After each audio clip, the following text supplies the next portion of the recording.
ஓம் நம சிவாய. சிவராத்திரி உத்யாபனம்.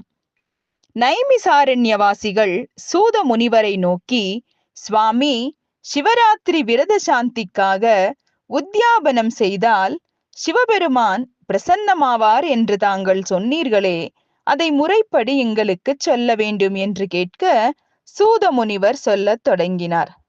முனிவர்களே, நான் இதுவரை வேதவியாசர் திருவாக்கால் கேள்விப்பட்ட சிவராத்திரி உத்யாபன விதியை சொல்கிறேன், கேளுங்கள்.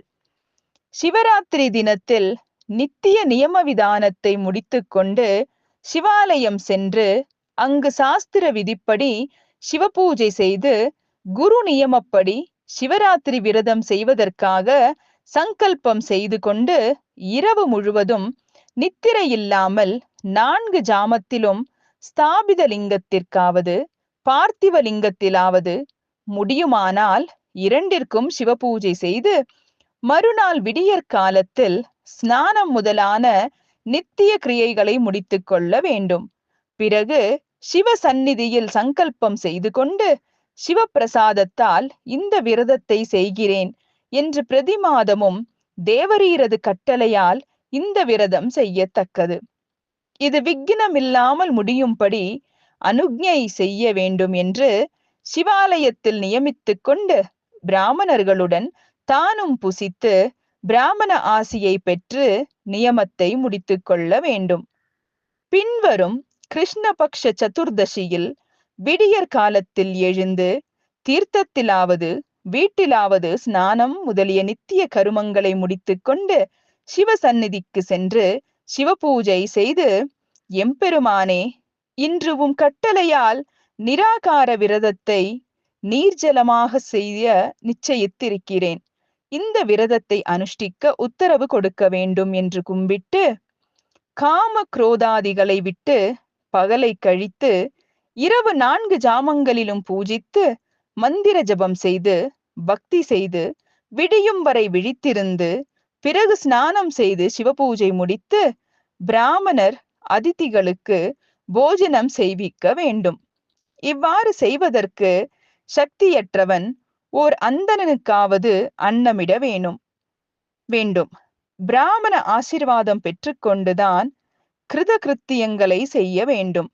இவ்விதமாக மாதம் தோறும் உத்தமமான சிவராத்திரி விரதத்தை செய்து கொண்டு மகா சிவராத்திரி வரும் வரையில் எல்லா சிவராத்திரிகளையும் அனுஷ்டித்து மகா சிவராத்திரி நாளன்று விதிப்படி உத்யாபனம் செய்ய வேண்டும். அவ்வாறு செய்யும் போது சிவராத்திரி விரத உத்யாபனம் செய்த பிராமணர்களை வருவித்து அவர்களை கேட்டு சாஸ்திரங்களை ஆராய்ந்தும் உத்யாபனம் செய்ய வேண்டும். அது எப்படி என்றால் அதையும் சொல்கிறேன், கேளுங்கள். பிரதா காலத்தில் ஸ்நானம் செய்து நித்திய கர்மானுஷ்டாங்களை முறித்து சிவாலயத்திலாவது வீட்டிலாவது புனிதமான இடத்தில் கௌரி திலகம் என்ற பிரசித்தமான பெயருடைய அலங்கார மண்டபம் அமைத்து அதில் மண்டிலம் செய்து 9 கலசங்கள் வஸ்திர பலதட்சிணை சகிதமாக அந்த கௌரி திலக மண்டபத்திற்கு பக்கத்தில் வைத்து ஒரு கலசத்தை அந்த மண்டபத்தில் வைத்து அதில் பார்வதி சமேதராக சிவபெருமானை பிரதிஷ்டை செய்து சிவபெருமானுக்கு வலது புறத்தில் தீபாராதனைகளை வைத்து இரவில் பூஜை செய்ய வேண்டும்.